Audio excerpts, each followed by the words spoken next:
नमस्कार, बहुत बहुत स्वागत है आपका जी बिजनेस की इस बेहद खास पेशकश जीएसटी एट 5। कितना गुड कितना सिंपल।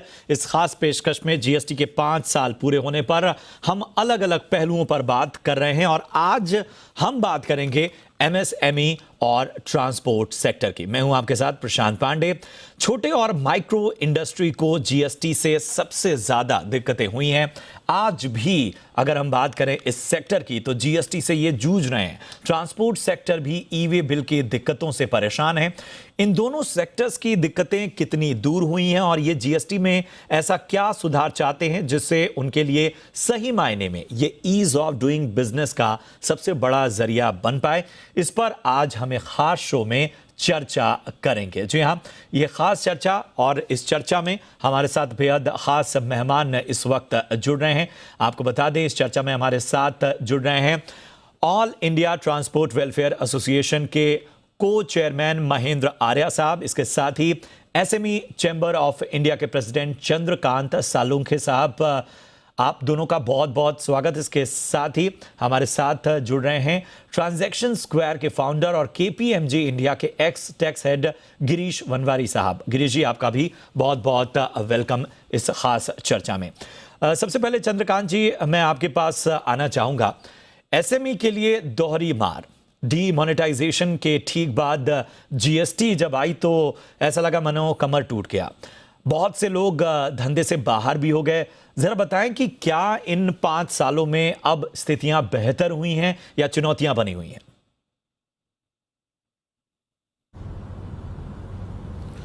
पहले तो मैं जीएसटी के 5 साल पूरे होने पर सभी हमारे व्यापारी, उद्योजक और स्पेशली गवर्नमेंट का मैं धन्यवाद करूंगा और शुभकामनाएं दूंगा, क्योंकि जीएसटी पहले जब था, जीएसटी पहले नहीं था, सर्विस टैक्स वगैरह, उस वक्त एसएमई सेक्टर की और बिजनेस की क्रेडिबिलिटी हमारे बैंकर के सामने, हमारे स्टेक होल्डर के सामने बड़ी कम थी, इतना विश्वास नहीं था। लेकिन ये 5 सालों में इंडस्ट्री, स्पेशली एसएमई सेक्टर में जो क्रेडिबिलिटी एंड क्रेडिट वर्दीनेस जो बढ़ा हुआ है, ये बड़ा फायदे का और ये बड़ा अच्छा शकुन माना जाता है, क्योंकि बैंकिंग सेक्टर हो, इन्वेस्टर सेक्टर हो या कोई भी स्टेक होल्डर के साथ हमें जब जुड़ना चाहता था, तब ये एसएमई सेक्टर की टर्नओवर की बात हो तो बोगस है, टर्नओवर है आपका कम दिखता है, टर्नओवर आपने सही नहीं दिया होगा, स्टॉक स्टेटमेंट आपने सही नहीं दिया, ये बड़े बड़े नेगेटिव पॉइंट एसएमई सेक्टर की तरफ बोले जाते थे। बट अब ऐसा हुआ है कि हम जीएसटी भरते हैं, जीएसटी पे करते हैं, जीएसटी के माध्यम से बैंकिंग सेक्टर को और हमारे स्टेक होल्डर्स को उसका बड़ा फायदा हुआ। तो मैं तो खुश हूँ, मेरे मेंबर्स भी खुश है, बट थोड़े थोड़े कुछ इश्यूज है, जब ग्लिच आती है, कभी कुछ इशू होता है, तो मैं आपसे उसके ऊपर हम लोग दोबारा बात करेंगे। बिल्कुल चंद्रकांत जी, एक और चीज, जैसा मैंने अपने सवाल के में इस चीज को जोड़ा कि जो डैमेज हुआ शुरुआती तौर पर, उसमें कई ऐसे लोग थे जो एक तरह से मार्केट से बाहर ही हो गए, लेकिन ईज ऑफ डूइंग बिजनेस का बार बार जिक्र किया जाता है कि एक ऐसा जरिया, आपने भी उसकी बात की। लेकिन जो लोग बाहर हुए या जिनको डैमेज हुआ, क्या उनकी दोबारा एंट्री हो पाई? आप लोगों से इंटरैक्ट करते होंगे, क्या उनकी परेशानियां दूर हुई?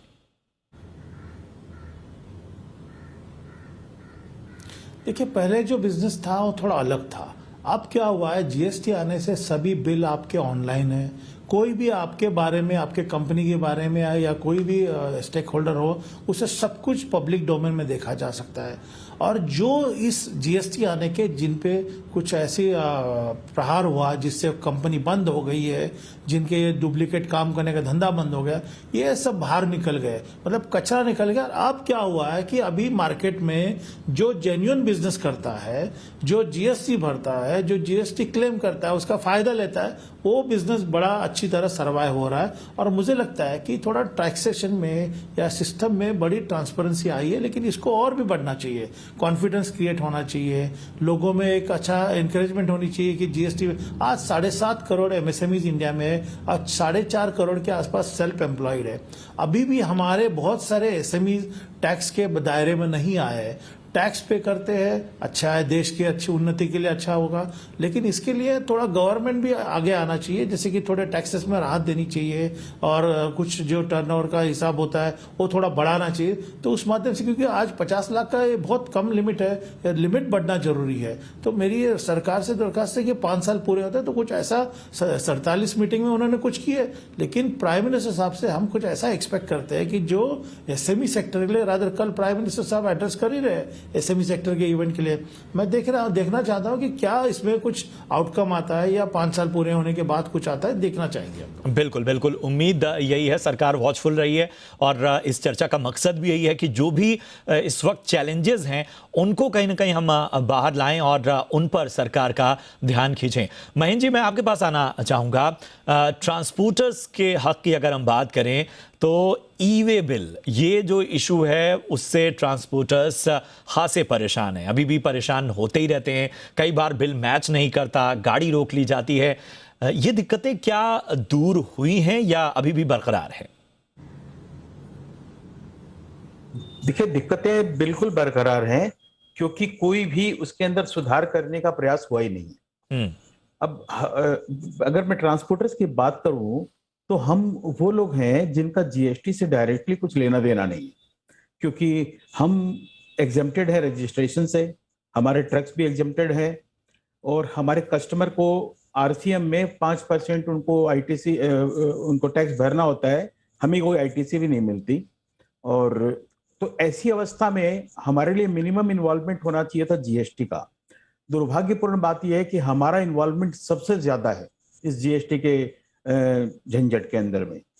एक सेलर माल बेच रहा है, बायर माल खरीद रहा है, उन दोनों के बीच में एक ऑनलाइन कॉन्ट्रैक्ट हो जाता है जिसमें कि क्या रेट है, क्या क्वांटिटी है और कितना जीएसटी है और सरकार को मिलने वाला है या किस स्टेट की सरकार को मिलने वाला है, ये सारी चीजें पहले से तय रहती है। ट्रांसपोर्टर का रोल इतना ही होता है कि माल को एक स्टेट से या एक शहर से दूसरी जगह पहुंचा देना। अब इस पहुंचाने के जो कार्यक्रम को इतना कॉम्प्लेक्स बना दिया गया हमारे लिए कि हमको सीधे सीधे उस दायरे में ले लिया गया बिना रजिस्ट्रेशन के भी ई वे बिल के माध्यम से। ई वे बिल यानी कि एक टूल बनाया गया कि जो माल का मूवमेंट हो रहा है उसको मॉनिटर करने का। हमें कोई आपत्ति नहीं है, क्यों, हमारा काम यही है माल को लेके जाना, तो उसे आप मॉनिटर करिए। लेकिन उसकी जटिलता सरकार ने बढ़ा दी। पहले शुरू में तो ये टाइम लिमिट बनाई गई थी कि एक दिन में 100 किलोमीटर एक गाड़ी चलेगी, इस आधार पर हम आपको टाइम देंगे, यानी हम क्या परफॉर्म करेंगे उसका टाइम सरकार तय करती है। हमारी एफिशिएंसी, हमारी कैपेबिलिटी, हमारी कैपेसिटी, या यूं कहिए कि जो ड्राइवर गाड़ी चला रहा है उसकी एफिशिएंसी को सरकार कंट्रोल करेगी। और इसको ज्यादा कॉम्प्लिकेट कर दिया गया जब ये 22/12/2020 को एक नोटिफिकेशन लाया गया 94, उसके अंदर में 100 को उठा के 200 किलोमीटर कर दिया गया। यानी कि सरकार ने ये डिसाइड कर लिया कि एक गाड़ी को 200 किलोमीटर रोज चलना ही होगा। तो ये 200 किलोमीटर चलना अपने आप में कोई बड़ी मुश्किल चीज नहीं होती है, लेकिन इसके अलावा जो टाइम कंज्यूमिंग और जो फैक्टर्स हैं उस पर सरकार ने कहीं कोई ध्यान ही नहीं दिया। सरकार की घड़ी शुरू हो जाती है जब गाड़ी का चलना शुरू हो जाता है और उसके बाद 2 दिन या 1 दिन जो भी समय है उसके अंदर उस गाड़ी को पहुंचना होता है।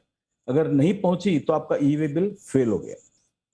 ई वे बिल फेल होने की अवस्था में एक अपराध जैसी सिचुएशन हमारे लिए खड़ी हो जाती है। अगर कोई चीज आप टाइमली कंप्लाई नहीं कर पाते हैं तो नॉर्मली हर सिस्टम के अंदर एक प्रावधान होता है कि भाई उसको रेक्टिफाई करके आप ठीक आगे बढ़िए। जी जी, हमारे इस ई वे बिल में कोई रेक्टिफिकेशन का स्कोप नहीं है।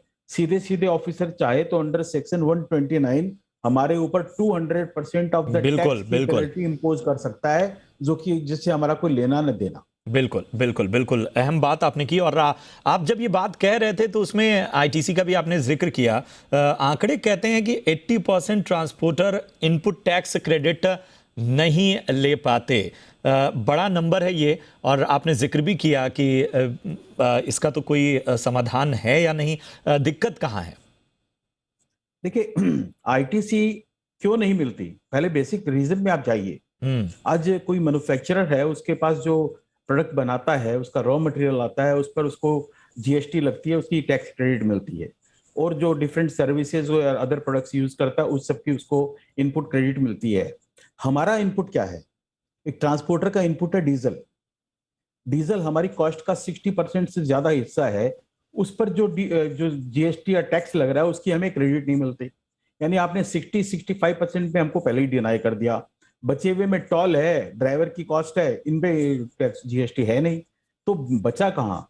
तो सरकार ये कोई मेहरबानी करके हमको एग्जम्पशन नहीं दे रही है, क्योंकि इसमें है ही नहीं कुछ देने के लिए, इसलिए उन्होंने हमको एग्जम्पशन इसमें दिया है।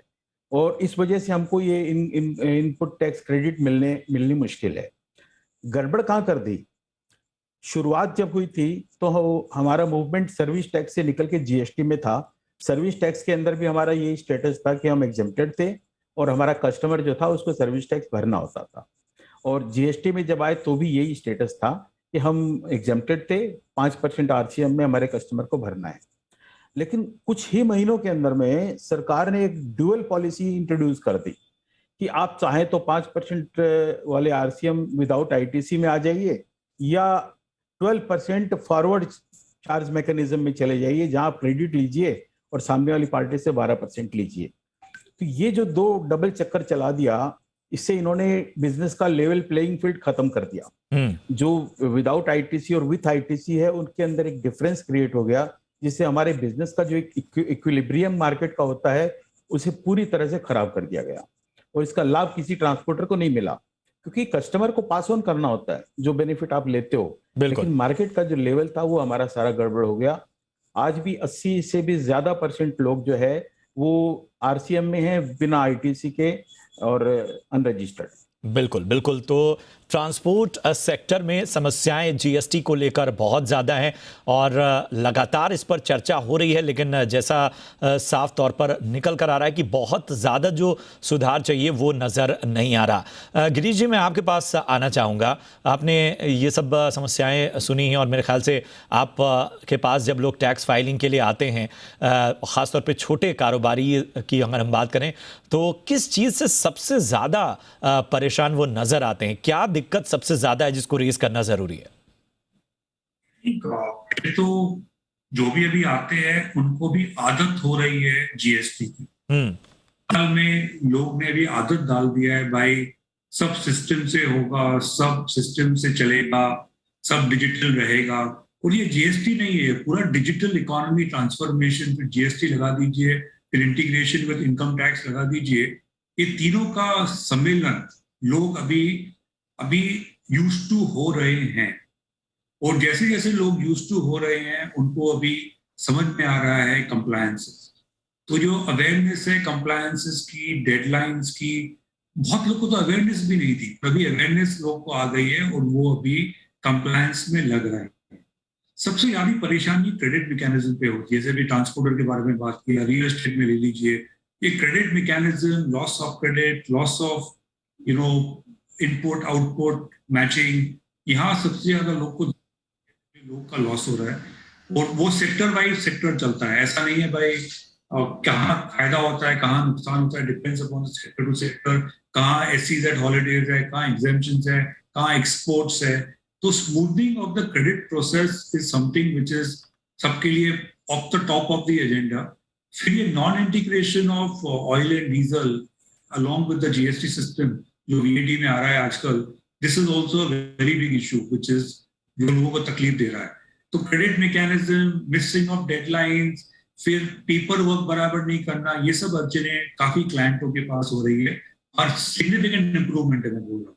जो पहले 1-2 साल में कियोस्क था, अभी काफी इंप्रूवमेंट हो रहा है। लोग इसके बारे में धीरे धीरे यूज टू हो रहे हैं और मुझे लगता है अभी तो बहुत आगे चेंजेस है डिजिटल के साथ। अभी आप देखिए डिजिटल पेमेंट्स, डिजिटल इकोनॉमी बहुत ही तेज जाएगा। बिल्कुल बिल्कुल। और ये तीसरा दिन है हमारी चर्चा का और इसमें ये बात तो सभी ने कबूल की है कि जिस तरीके से शुरुआत हुई थी और जो सुधार होने चाहिए थे वो बहुत तेजी से हुए हैं। और इन सब को लेकर लगातार किसी भी अगर हम नियम और कानून की बात करें तो उसमें इवॉल्व होने की पूरी गुंजाइश होती है और इसीलिए वो कानून बेहतरी की ओर बढ़ता है। इसी पर लगातार चर्चा हो रही है। यहाँ रुकेंगे एक छोटे से ब्रेक के लिए। ब्रेक के उस पार जानेंगे कि आखिर पिन पॉइंट क्या है, कहाँ पर दिक्कतें ज़्यादा हैं, जो चुनौतियाँ हैं वो इन दोनों सेक्टर्स में सबसे ज़्यादा कहाँ है, उनका समाधान कैसे निकलेगा, इस पर बात करेंगे। आप बने रहिए हमारे साथ।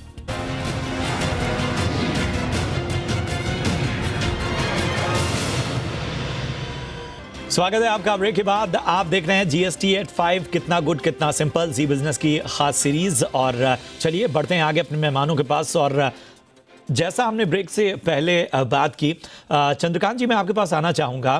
पिन पॉइंट क्या है, क्या वो अहम बातें हैं जिनमें सुधार सबसे ज़रूरी है? अगर हम 5 साल के सफ़र की बात करें तो हमें अगले 5 सालों का लक्ष्य भी देखना होगा।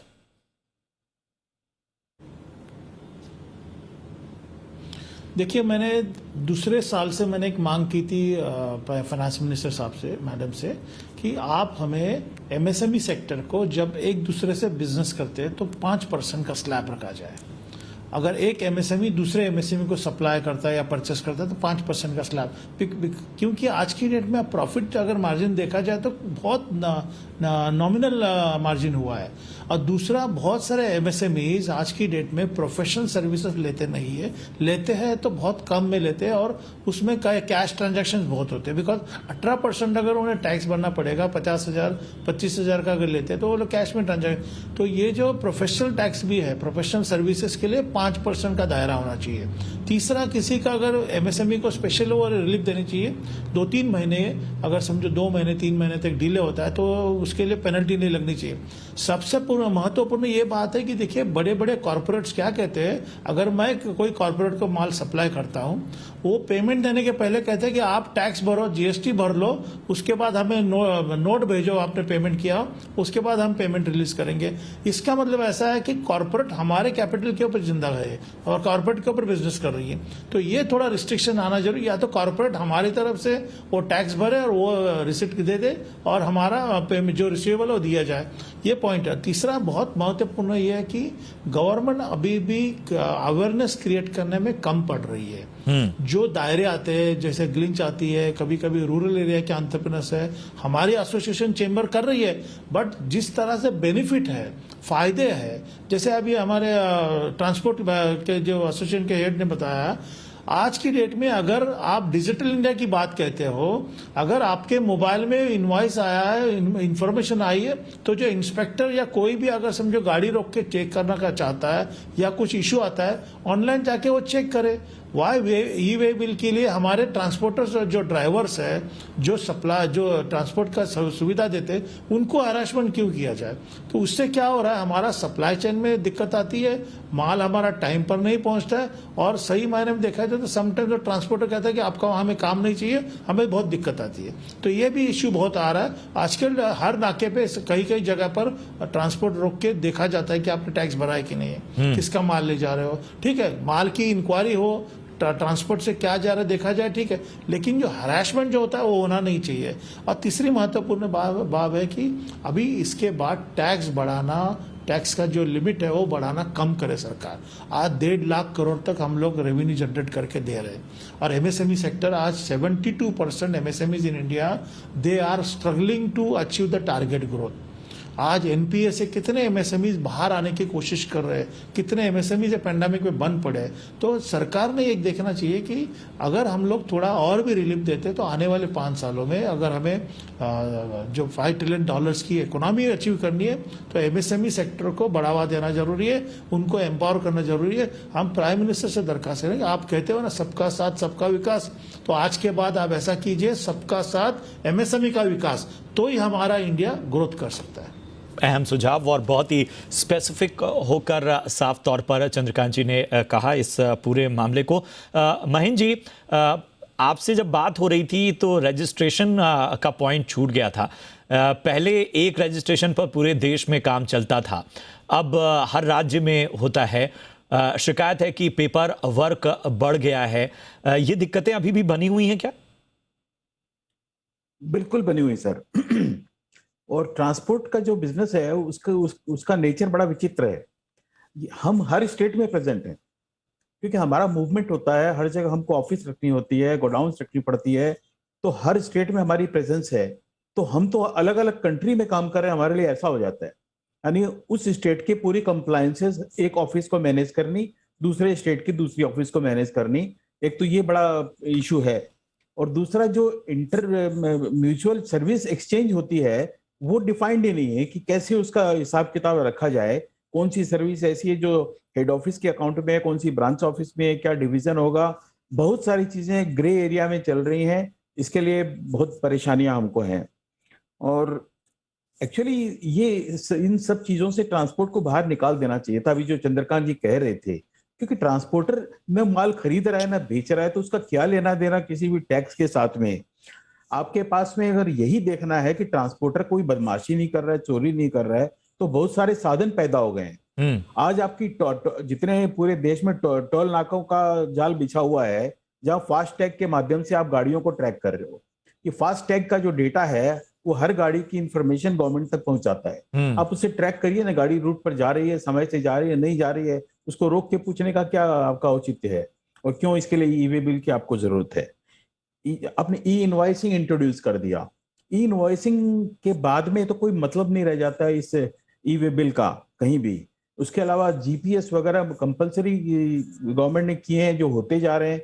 यानी दुनिया भर के डिजिटल मेथड्स गवर्नमेंट के पास हैं to verify the movement of a truck. Why should they stop a truck in between? Paper work, जब हम डिजिटाइजेशन की बात कर रहे हैं और उसमें पेपर वर्क बढ़ जाए तो चुनौती बढ़ जाती है। गिरीश जी, ये समस्या बनी हुई है कि पेपर वर्क अभी भी बढ़ा हुआ है और कई जगह कॉम्प्लिकेशंस हैं, जरा इस पर रोशनी डालें। एक्चुअली मुझे नहीं लगता है पेपर वर्क बढ़ा हुआ है, मुझे लगता है डिजिटाइजेशन से पेपर वर्क अलाइन हो रहा है। अभी लैक ऑफ नॉलेज है, लैक ऑफ अलाइनमेंट है, लोग बराबर अलाइन नहीं हो पा रहे हैं, जो कंसल्टेंट्स लैकिंग है, वो प्रॉब्लम है। तो अभी जब तक सिस्टम अलाइन नहीं होगा, ये थोड़ी टीडिंग प्रॉब्लम्स तो रहेंगे ही रहेंगे। पर मैं आपको कह सकता हूँ, जो मैं क्लाइंट से इंटरेक्ट करता हूँ, जो अभी सब डिजिटाइज होने से पेपर वर्क एक्चुअली कम हो गया है। अभी आप जाएंगे पोर्टल में, जीएसटी पोर्टल या टैक्स पोर्टल में, आपको सब इंफॉर्मेशन फटाफट मिल जाती है, कहाँ कहाँ क्या हो रहा है फटाफट मिल जा रही है। पर वो जो रिकंसिलिएशन हो रहा है सिस्टम के थ्रू, ऑटोमेटिक डिमांड आ रही है, ऑटोमेटिक क्वेरीज आ रही है, उसमें तकलीफ है, वो टीडिंग प्रॉब्लम्स है। मुझे लगता है डायरेक्शनली वो ठीक हो जाएगा। तो जीएसटी सबली पेपर वर्क तो कम कर ही रहा है सब सेक्टर्स में। अभी हम क्रिटिकल रह सकते हैं, हर चीज में थोड़ा थोड़ा प्रॉब्लम्स तो रहेंगे, बिल्कुल बड़ा चेंज है, उतना तो टाइम लगेगा होते होते। और देश भी बहुत बड़ा है, इंडस्ट्री भी बहुत है, और डायरेक्शनली बहुत राइट जा रहा है। ठीक है, ठीक है। गिरीश जी, एक आखिरी बात, क्या सबसे अहम सुधार है अगर देखा जाए जिसकी इस वक्त सबसे ज्यादा जरूरत है इस पूरे सिस्टम में? मुझे लगता है सबसे इंपॉर्टेंट चीज है ये पूरा सिस्टम इंटीग्रेट करना। जो भी जीएसटी में नहीं आते हैं, जो अलग से टैक्स है, उनको साथ में लेके आना, बहुत ये खुद ही सॉर्ट हो जाएंगे। बिल्कुल, बहुत बहुत शुक्रिया गिरीश जी। इसके साथ ही चंद्रकांत जी, शो में जुड़ने के लिए बहुत बहुत धन्यवाद। और जाहिर सी बात है महेंद्र जी, ट्रांसपोर्ट सेक्टर की जो दिक्कतें हैं वो आपने बहुत बेहतर तरीके से सामने रखी। उम्मीद हम यही कर रहे हैं, सरकार वॉचफुल सिचुएशन बनाए हुए है, और इस पूरी चर्चा का मकसद भी यही है कि जो भी चुनौतियां हैं, जो भी समस्याएं हैं, उन पर एक तवज्जो दी जाए, और जो कुछ अच्छा हुआ इन 5 सालों में उस पर भी बात की जाए। और यही वजह है कि हम कह रहे हैं कि कितना गुड, कितना सिंपल, कहाँ कॉम्प्लिकेशंस हैं, कहाँ बेहतरी हुई है, इन सब पर हम चर्चा कर रहे हैं। इस शो के बारे में आप अपनी राय दे सकते हैं #GST on Z पर। फिलहाल पूरी टीम को दीजिए इजाजत, नमस्कार।